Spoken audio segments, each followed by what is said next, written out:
Hello दोस्तों, इस भाग में हम बात करेंगे जब महाराणा के शिविर में लगे लाशों के ढेर के बारे में। मेवाड़ के महाराणा मोक्कल भाग 2।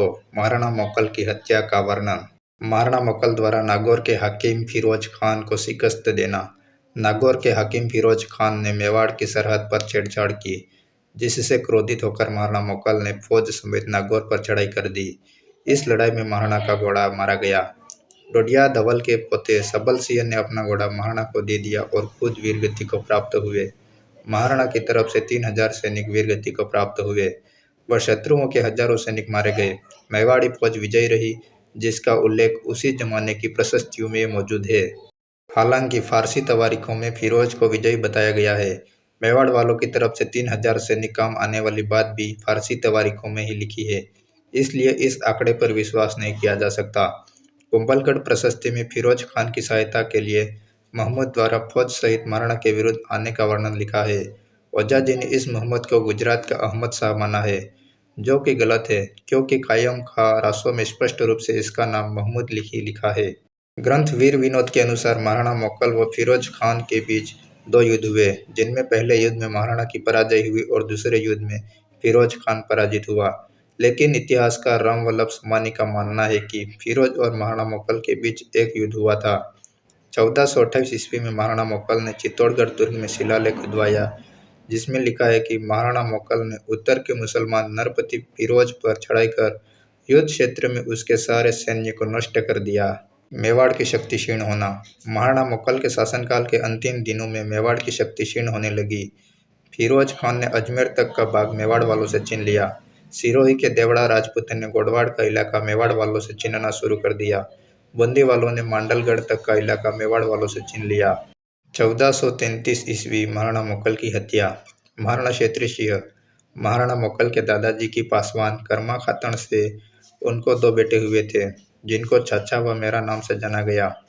एक दिन महाराणा मोक्कल ने एक वृक्ष की तरफ इशारा करके चाचा और मेरा महाराणा क्षेत्री सिंह के अवैध संतानों से पूछा कि इस वृक्ष का क्या नाम है।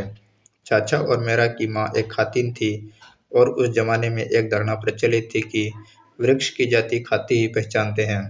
खाती लकड़ी का व्यवसाय करते थे।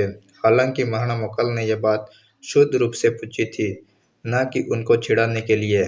पर यह बात उन दोनों भाइयों को चुभ गई और वे महाराणा को मारने का मौका ढूंढने लगे। इन्हीं दिनों गुजरात के बादशाह अहमद शाह ने बड़ी फौज के साथ मेवाड़ पर चढ़ाई की। उसने डूंगरपुर, देलवाड़ा, केलवाड़ा वगैरह मेवाड़ी इलाके लूट लिए। अहमद शाह झीलवाड़ा की तरफ गया और वहां के मंदिर तोड़ने लगा। महाराणा मोक्कल भी मेवाड़ी फौज के साथ चित्तौड़ से निकले। महाराणा के साथ चाचा व मेरा भी थे, जो महाराणा को मारने की फिराक में थे। चाचा व मेरा ने महाराणा के बहुत से आदमियों को अपनी तरफ मिला लिया। चाचा व मेरा ने महाराणा मोक्कल के खास मलेसी डोडिया को अपने पक्ष में करना चाहा। मलेसी डोडिया ने पूछा कि क्या करना होगा, तो इन षड्यंत्रकारियों ने कहा कि महाराणा को जहर देना होगा। मलेसी तो महाराणा के हितैषी थे, इसलिए सारी बात महाराणा को बता दी। मौका देखकर षड्यंत्रकारियों ने महाराणा के खेमे की तरफ कूच किया। चाचा मेरा को आते देख मलेसी ने महाराणा से कहा कि ये खातन वाले इधर ही आ रहे हैं, ये आप पर चौक षड्यंत्र करना चाहते हैं। गेहूं के साथ चौका रहना ठीक नहीं है। महाराणा ने कहा कि इन हरामखोरों को यही समय मिला था चुप करने का। महाराणा की तरफ आने वाले राजपूत अचानक हुए हमले से संभल न सके और हमलावरों ने महाराणा के खेमे की तरफ जाने का मौका मिल गया।